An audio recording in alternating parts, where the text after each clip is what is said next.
E a semeadura de uma safra pode definir o potencial de rendimento de uma lavoura, não é? Agora, você conhece os segredos da plantabilidade?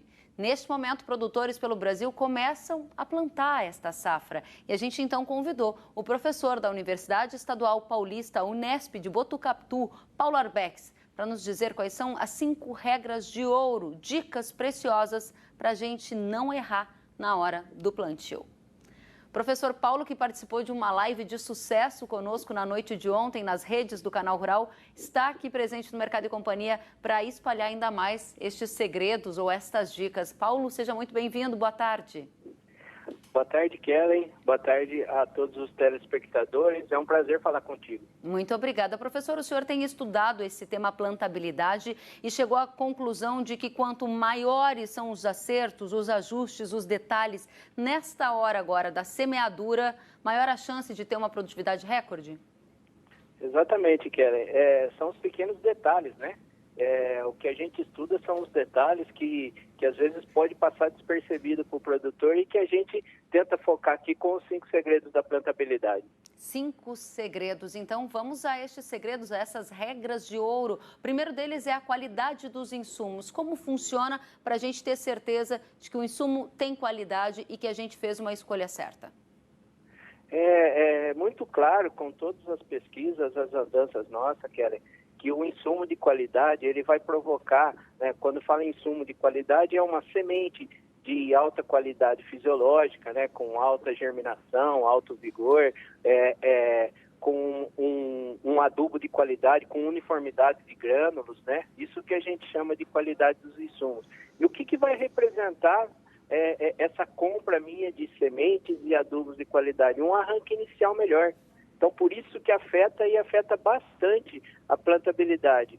O produtor sabe que se eu arrancar bem, a chance de sucesso é muito maior. Muito bem. Então, qualidade do insumo é a primeira regra de ouro que o professor Paulo elegeu para garantir a plantabilidade, o sucesso da lavoura. Segunda regra de ouro que o senhor destaca é a dessecação e o corte da palha. Outra regra de ouro também, Kelly, que é a dessecação e o corte da palha. Então, a dessecação bem feita e o corte da palha também bem feito. É assim, quando a gente fala em dessecação, eu tenho que ter o planejamento. Com o advento do plantio direto, que hoje é a maioria de quem planta grãos hoje, né, faz o sistema de plantio direto, eu tenho que ter um planejamento da minha dessecação. A palha tem que ser cortada seca, né? Por isso que eu tenho que fazer o planejamento da dessecação. Com isso, se eu tiver uma palha bem seca no momento do plantio, o que vai acontecer? O corte fica facilitado e daí ele facilita o trabalho do disco de corte da minha plantadeira, da minha semeadora também, que é muito importante nessa hora. Muito bem, então tá aí a segunda regra, quero passar para a terceira, a gente prometeu 5 aqui para a nossa audiência, o senhor já passou por 2. A terceira, manutenção da máquina, pela conversa que a gente teve ontem na live, parece que esse é um dos itens que o pessoal mais descuida. Sim, Kellen, isso é bacana demais falar, né, sobre a manutenção, porque a gente tem um problema que às vezes a manutenção fica meio jogada a segundo plano, a manutenção da máquina. Não é que o produtor é descuidado, é que às vezes ele não sabe a importância de eu ter, por exemplo, uma rosca helicoidal bem tratada, com passo igual, um disco que não tenha defeito, que corte a palha bem. Eu tenho que ter cuidado com todas as molas, rolamentos. Essa parte de manutenção, às vezes, passa despercebida para o produtor e faz uma diferença danada, Kelly. Faz uma diferença danada. Então, eu costumo falar assim, quanto mais manutenção preventiva eu fizer, né? Ou seja, quanto mais eu acertar a minha semeadora, né? Na hora do plantio eu paro menos, então eu tenho menos manutenção corretiva. É claro que pode acontecer de quebrar alguma peça e eu tenho pressão, só que se eu fizer esse checklist na máquina anteriormente, fazer uma manutenção bem feita, isso aí eu vou ter maior disponibilidade da minha máquina. Essa é a chave, Kelly, é disponibilidade. A hora que eu começar a plantar, eu não posso parar mais. E aí entra a prevenção, né? Melhor do que corrigir durante o plantio é prevenir e dar aí ritmo ao plantio. Daqui a pouco a gente vai falar justamente disso, da velocidade do plantio. Mas antes tem mais uma regra de ouro que o professor separou para a audiência do Mercado e Companhia, que é a distribuição de sementes e de adubo. Esse é um ponto bastante crítico na hora do plantio? Sim, Kellen, é outro ponto que a gente tem, que a gente tem bastante coisa para falar, né? Outra regra de ouro. Porque hoje a gente tem, as máquinas evoluíram muito, né? Inovação em máquinas. Hoje a gente tem várias máquinas excelentes e dosadores excelentes no mercado, tá certo? Só que assim, tem que estar bem regulada a máquina, né? Então não adianta nada eu ter uma máquina de alta tecnologia se eu não souber regulá-la, né?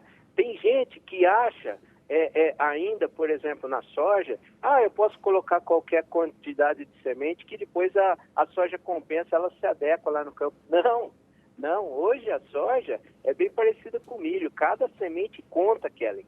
Cada sementinha que eu deixo lá no solo, ela vai contar, então eu tenho que ser o mais preciso possível, e os dosadores, né? Os dosadores para distribuição de semente e adubo, é o coração da máquina. Isso é o coração da máquina. Então, nas semeadoras mecânicas, né, que a gente tem, nas plantadeiras mecânicas, o coração da máquina é escolher o disco e o anel correto, e nas pneumáticas é meu dosador com a pressão de vácuo correta, com o singulador, o eliminador das duplas também correto ali, para eu não ter nem falha e nem dupla, que seriam cair duas sementes no mesmo local, Kelly. Quantos detalhes para a gente garantir altas produtividades. Aí, professor, a gente está vendo essa condição climática adversa, todo mundo pensando no plantio da soja, já pensando na janela do milho segunda safra, e entra uma questão chave, a velocidade de deslocamento. O que fazer? Qual é a velocidade correta? Existe uma velocidade correta? Esse é o ponto fundamental. Das regras de ouro, eu destaco duas, que seria a manutenção e a velocidade. Por quê?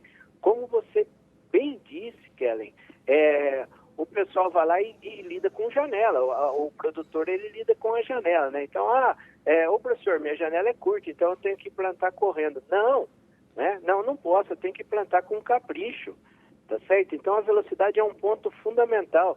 Eu costumo dizer, Kellen, que não existe nada exato, matemático na agricultura. Porém, um dos fatos que tem uma correlação muito alta é assim, eu aumentei a velocidade, eu diminuo minha qualidade de plantio. Por isso, eu devo plantar na velocidade correta para eu manter meu stand adequado. Porque, como eu falei, se eu mantiver meu stand adequado, a chance de sucesso de alta produtividade é muito maior. Professor, o senhor falou em velocidade correta. Que velocidade é essa?